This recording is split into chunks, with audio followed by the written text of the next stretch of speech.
Mi hanno invitato questa sera per parlare di cooperazione all'interno della pianificazione territoriale. Questo è un discorso immenso, è un discorso grandissimo e quindi per rimanere all'interno dei tempi ho deciso di fare una presentazione un po' particolare. Vado per schemi e mi faccio aiutare da delle immagini prese in prestito dall'arte antica, moderna e contemporanea.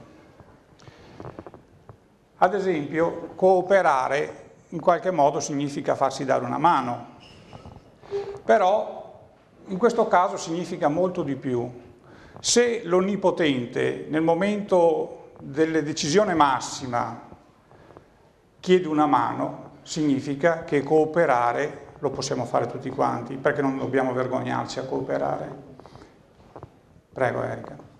E quindi parlando di cooperazione sul territorio ho bisogno di parlare un attimo di territorio, lo farò per schemi brevissimi perché come dicevo prima il discorso altrimenti si farebbe lunghissimo. Che cosa significa parlare di territorio? Parlare di territorio significa parlare di uno spazio fatto da proprietà private che definiscono un territorio pubblico, quindi privato è nello stesso tempo privato e nello stesso tempo pubblico.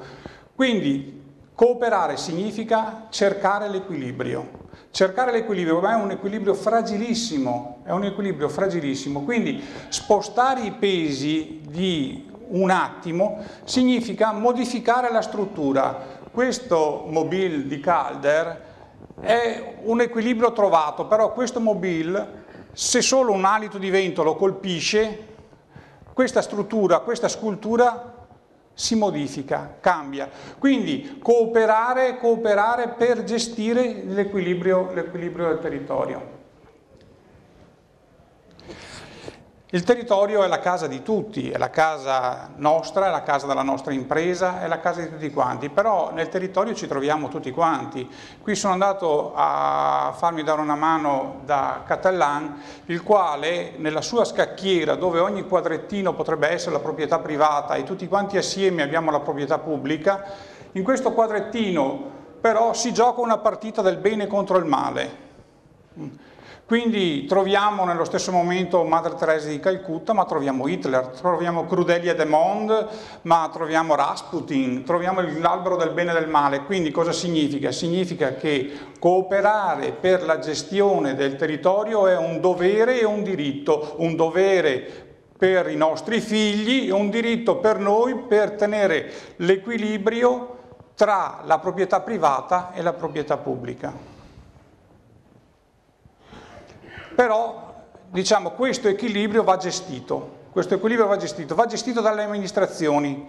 Queste amministrazioni gestiscono un condominio orizzontale, perché siamo in tanti, e lo devono gestire al meglio questo condominio orizzontale. E pertanto per gestirlo al meglio chiaramente non bisognerà mai remare contro, perché poi se andiamo a guardare bene, parlare di territorio e parlare di amministrazioni significa che le amministrazioni per l'80-90% vengono create all'interno dell'ufficio urbanistica e vengono distrutte all'interno dell'ufficio urbanistica, perché è sul territorio che si svolgono le economie, che nascono le economie e pertanto è l'ufficio urbanistica che gestisce il territorio, che sono io? È l'ufficio urbanistica che gestisce il territorio e pertanto gli interessi vengono in qualche modo sviluppati dentro là e quindi è la cooperazione perché tutto quanto rimanga in equilibrio anche all'interno delle amministrazioni. Andiamo avanti. Un'altra cosa importante, sempre parlando di amministrazioni, è che non ci devono fare vedere delle illusioni, perché la stessa acqua non può alimentare di continuo lo stesso mulino, ok? Pertanto le illusioni hanno un tempo molto breve e quindi le amministrazioni devono lavorare, ma devono lavorare senza creare illusioni. Senza creare illusioni. e non solo all'interno dell'amministrazione specifica, ma anche all'interno di un territorio più vasto. Ecco quello che succede se non esiste cooperazione nel territorio. Torniamo indietro, per favore. Quello che succede se non esiste cooperazione in un territorio più vasto. Ognuno va per sé. Ognuno va per sé. E quindi non c'è armonia. Quindi l'idea che il territorio sia inesauribile è un'idea sbagliata. È un'idea assolutamente sbagliata. Quando gli interessi privati superano gli interessi pubblici, non c'è più equilibrio. Quando, ad esempio, adesso ultimamente vediamo che i confini politici, cioè il confine comunale, è un confine che non va più bene, è un confine che non significa più nulla, non possiamo più gestire il nostro orto, dobbiamo gestire il territorio complessivo, quindi la cooperazione deve andare oltre ai confini comunali e quindi io in questo momento voglio fare riferimento a quello che può essere un bacino, non so, di un distretto produttivo, che potrebbe essere un bacino dove si va a condividere un progetto pubblico di ampio respiro, dove più amministrazioni sono impegnate, quindi i confini politici, i confini comunali politici non hanno, secondo me, più ragione di esistere in questo momento, se non proprio per una ragione forse fiscale, ma forse nemmeno per quello, insomma, no? Poi bisogna fare squadra assolutamente. Bisogna fare squadra assolutamente, bisogna fare squadra perché, ad esempio, se i comuni più piccoli vogliono determinare una politica anche sul proprio territorio, devono fare squadra, devono fare bacino, devono fare massa critica, perché senza massa critica non avranno la forza di confrontarsi con le amministrazioni più grandi. Bisogna finirla con la sovrapposizione degli enti dove tutti fanno tutto e non si capisce più chi fa le cose. In questo momento il caos dell'amministrazione viene portato avanti anche per mancanza di politiche di sostegno all'ambiente, per mancanza di politiche di sostegno alla cultura, alla storia locale, al principio di sussidiarietà. Cioè non c'è il principio di sussidiarietà, quindi tutti quanti vogliamo le stesse cose del comune vicino, mentre molto probabilmente si potrebbe gestire il denaro e l'economia pubblica in maniera più oculata. La mancanza di coesione sociale e infine il distacco della politica dalla realtà sociale attuale, insomma esiste proprio veramente un distacco, poi se guardiamo la TV ne abbiamo un esempio. Ecco. Quindi scusate ma molte delle immagini che prendo sono volutamente provocatorie, però chiaramente non sono mie, le hanno fatte gli altri, io le ho solo scelte. Ecco, quindi con questa immagine volevo dire che la normativa esiste, no? Esistono delle normative fin dagli anni 90 e anche dagli anni 80-70. L'Unione Europea ha iniziato a dare delle indicazioni su come si poteva gestire il territorio, come si doveva gestire il territorio. Sicuramente in Italia, nel Veneto, abbiamo avuto dei forti ritardi. Questo cosa significa? Significa che quando la normativa non è in linea con la richiesta sociale, con la domanda sociale, molto probabilmente anche i controllori, quelli che devono controllare, magari rischiano di comportarsi in maniera non più consona con gli atteggiamenti del momento. Okay? Quindi sicuramente anche la normativa dovrà correre di pari passo alla domanda sociale. Se questo non succede, ci troviamo a perdere l'aereo dell'internazionalità, ad esempio, e lo vediamo adesso in questo momento in questo momento dove la crisi economica abbiamo visto che va al di là di tutte quante le aspettative e pertanto forse solo pochi sono riusciti a prendere quell'aereo internazionale. Chi magari, essendo lungimirante, ha fatto impresa, ha fatto bacino, ha creato quei modelli, ha creato quelle reti che sono riusciti ad agganciarsi a questo volo internazionale, mentre gli altri hanno perso questo aereo. Chi riparte adesso dovrà ripartire con degli slanci e delle vigorie sicuramente più ampie, perché gli orizzonti sono cambiati, gli orizzonti sono internazionali,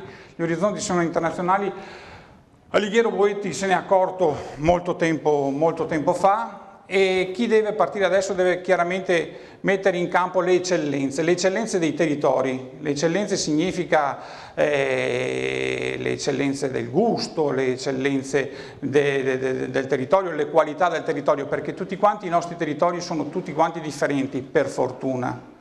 E quindi mettere in campo le eccellenze è il primo passo per cercare in qualche maniera di raggiungere l'obiettivo che è il benessere del cittadino. Ecco, per fare questo bisogna chiaramente sottolineare e bisogna rafforzare quello che viene chiamato il genius loci dei territori, cioè l'anima del territorio. L'anima del territorio, che poi è la nostra cultura, è la nostra storia, sono le nostre genti, sono i nostri dialetti, sono quello che noi possiamo mettere in campo. Nel momento stesso dell'omologazione internazionale, essere sostanzialmente diversi, significa in qualche modo farsi notare, farsi vedere. Allora, se siamo diversi e siamo diversi perché riusciamo a costruire qualcosa di buono, molto probabilmente riusciremo ad uscire da questo problema economico. Parlando di territori, e questa è una provocazione di uno dei più grandi provocatori della storia dell'arte, che è Duchamp, nel 17, siccome lui riteneva che artisti fossimo in tanti, ha fatto un'operazione di grande provocazione. Ha preso un orinatoio commerciale, l'ha appoggiato su un piano di esposizione, l'ha chiamato Fontana e l'ha presentato come opera d'arte. Ora, questo cosa significa? Ha preso una cosa che vediamo tutti quanti i giorni e quasi non la vediamo più, tanto la vediamo, e l'ha messa sul tavolo, ha detto: guardate che anche questo ha un valore, anche questo ha una sostanza. Quindi, poi, facendo un discorso terra a terra, lui ne fece uno nel 17, poi ne replicò, perché chiaramente è replicabile, cioè è un oggetto commerciale, quindi lui lo firma e basta, e lo firma anche con un pseudonimo. E ne ha replicati 2 in anni successivi e poi ne ha fatti altri 8 esemplari, cioè fatti significa firmati sostanzialmente, punto. Bene, per capire cosa significa guardare le stesse cose da un punto diverso, vi dico che nel 97, mi sembra, uno di questi orinatoi è stato battuto all'asta per 1.760.000 euro. Quindi, molto probabilmente, tante volte, guardare le stesse cose da un'angolatura diversa significa vedere certe cose che non saranno mai viste prima. Quindi, adesso per uscire di metafora e andare su un esempio concreto, invece, prego Erika. Questa è una cosa reale. Qui siamo a Sella di Valsugana.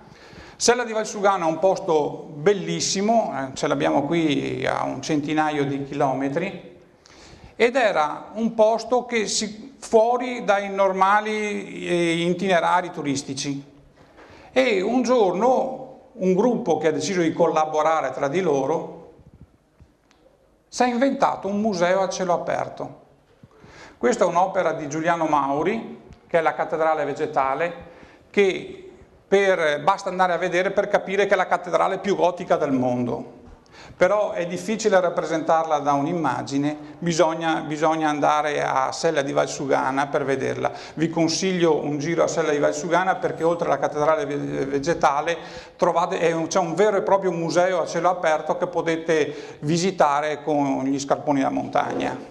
Ecco, questo per dire che a Sella di Valsugana questo gruppo di persone che si è messo a collaborare ha avuto delle buone idee, le ha messe assieme e ha creato delle sinergie che ha fatto sì che questo posto diventi un posto visitato dai turisti, praticato dagli amanti dell'arte ed è uno dei posti, diciamo, che a livello mondiale esprime al meglio questo tipo di arte che è la land art. Andiamo avanti. Ecco, quindi ritornando un attimo ai concetti di prima, il discorso è quello che bisogna superare i muri, e i muri in questo caso sono i confini comunali, no? I confini comunali per individuare queste nuove aree, per individuare queste opportunità economiche dei distretti produttivi, per individuare dei nuovi territori che siano omologati dal punto di vista geografico, per condividere dei progetti su delle aree vaste. Dopodiché sicuramente bisogna mettere in campo la sussidiarietà dei piani, cioè i piani che scendono a cascata, ma la legge 24, la legge 11 del 2004 ne prevede l'iniziativa. Peccato che anche la legge 11 del 2004 molto probabilmente, che doveva essere messa in atto dopo un anno, lo diceva la legge stessa, siamo nel 2012, io credo che forse la metà dei comuni veneti l'abbiano adottata completamente e quindi a distanza di molti anni non abbiamo ancora applicato al meglio la legge sul territorio regionale. La partecipazione, anche questa è un'azione prevista dalla norma, ma però ancora scarsamente praticata o praticata in maniera interpretativa. Gli accordi di programma e soprattutto la collaborazione tra gestione amministrativa e impresa. L'impresa ha molto da dare all'amministrazione, ha molto da dare e queste imprese private, le associazioni industriali, le camere di commercio e le grandi banche possono essere veramente uno degli elementi che può mettere assieme una filiera locale che può avere risonanza anche fuori dai confini nazionali.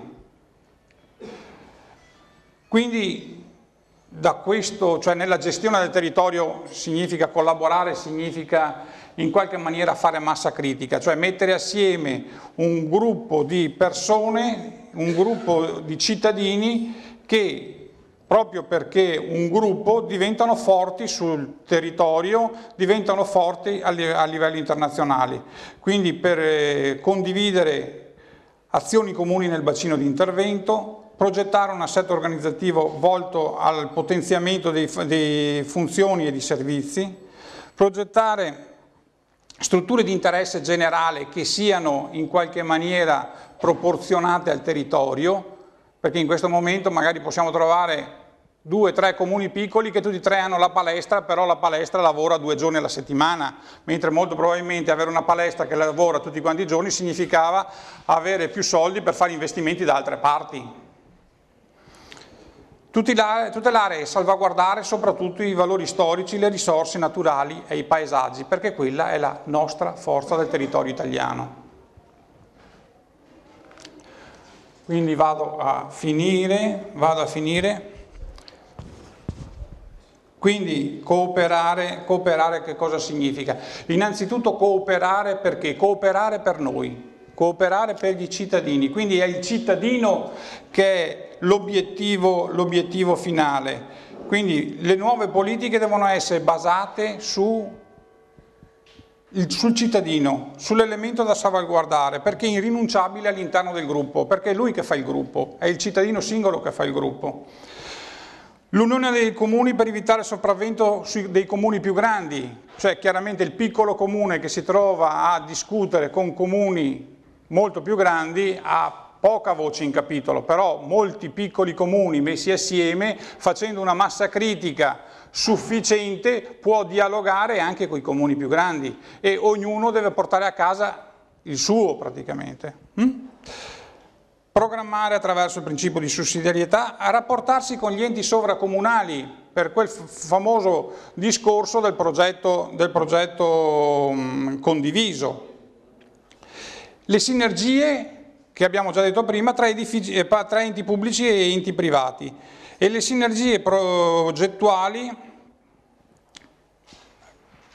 per andare a ricercare quelle possibilità di finanziamento che oggi come oggi vengono elargite solo se i progetti sono sviluppati su aree vaste in qualche modo. Quindi andiamo avanti. Gli obiettivi e le finalità della cooperazione: favorire la qualità della vita, favorire la crescita delle comunità attraverso una gestione collettiva, favorire l'aumento del numero delle prestazioni dei comuni rispetto al territorio interessato, favorire l'equilibrio e l'assetto del territorio, mantenere le caratteristiche e le specifiche peculiarità dei luoghi, che abbiamo visto una cosa molto, molto importante, favorire lo sviluppo socio-economico, favorire la partecipazione dell'iniziativa economica e semplificare soprattutto la vita agli utenti. Solo così potremo avere l'equilibrio perfetto. Grazie.